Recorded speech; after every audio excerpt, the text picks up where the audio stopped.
That's the way that it's going to work. Every single player obviously will have to meet a certain baseline of performance, but other than that, it's not going to matter. It did work. I have a list of achievements here to show that it worked. Look at this. Look at this.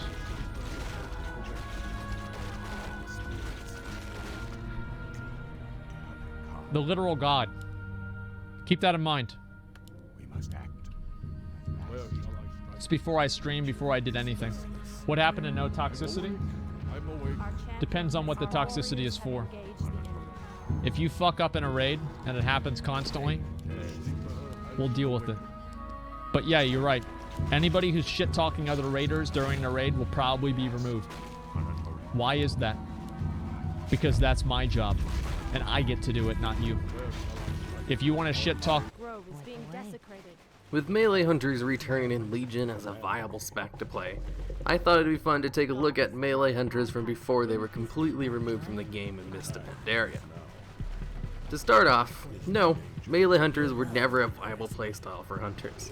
They may have had a talent tree dedicated to melee skills at one point, and an aspect that increased their melee damage, but it was always worse than bad.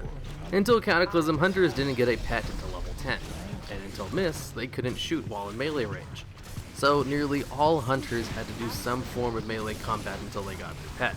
And even then, most pets were terrible at keeping aggro in the earlier days of WoW, and you'd be using your melee skills all the way until max level. Even if you were a skilled hunter and knew how to stutter step shoot, that is, running while waiting for your auto shot to reset, and standing still only long enough for the shot to go off before strafing again, you'd still have to resort to melee combat at some point in the leveling process, if you ever had more than one ad, or accidentally pulled extra mobs, because stutter stepping required a lot of planning before the pull, and it was sometimes easier to just pull it with a few shots and finish the mob off in melee rather than stutter step kill every single mob that encountered. And I can't make a video about melee hunters without mentioning the dead zone. Until the tail end of the Burning Crusade, hunters could only shoot targets further than 8 yards away, and the melee strike zone was 5 yards and closer. What this meant was that for those 3 yards in between the melee strike zone and the range starting point, hunters could do no damage. So in PvP, casters who were skilled enough to take advantage of the dead zone could nearly neutralize a hunter's damage completely, while still attacking them with impunity.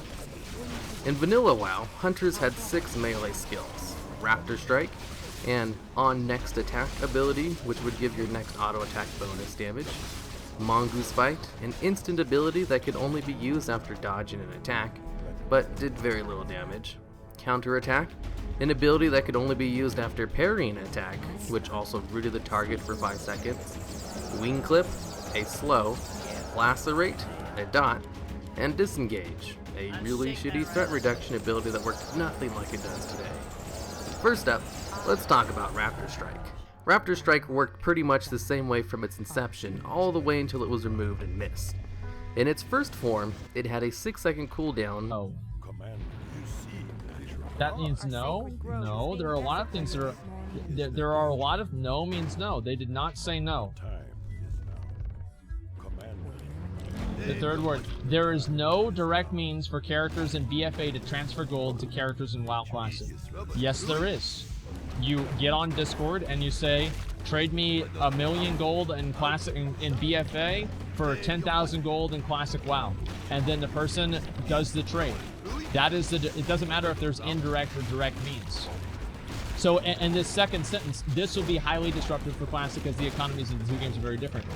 This is referring to, if you look at the way that the sentences are structured, this is referring to there being a direct means for characters to transfer gold from characters in BFA to WoW Classic. Let's see. Come on, man. There's no direct way. Yeah.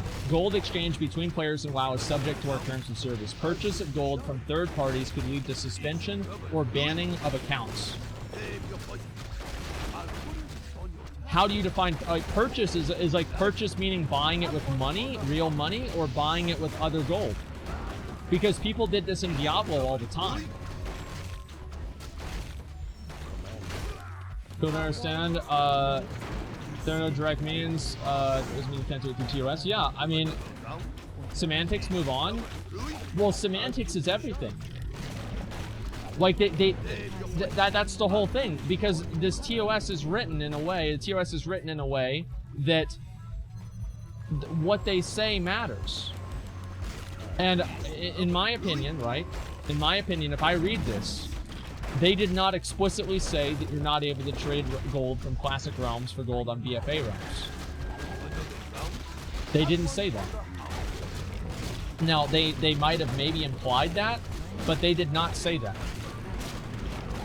Yeah, they did not say that. Like, if you think they said that, I'm pretty sure probably the same people that thought that Taliesin said I was a white supremacist, right?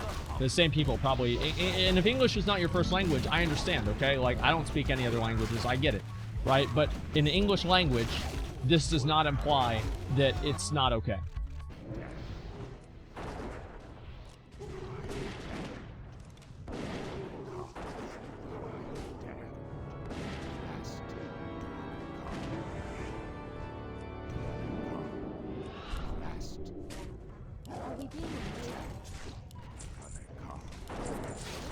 I'm game.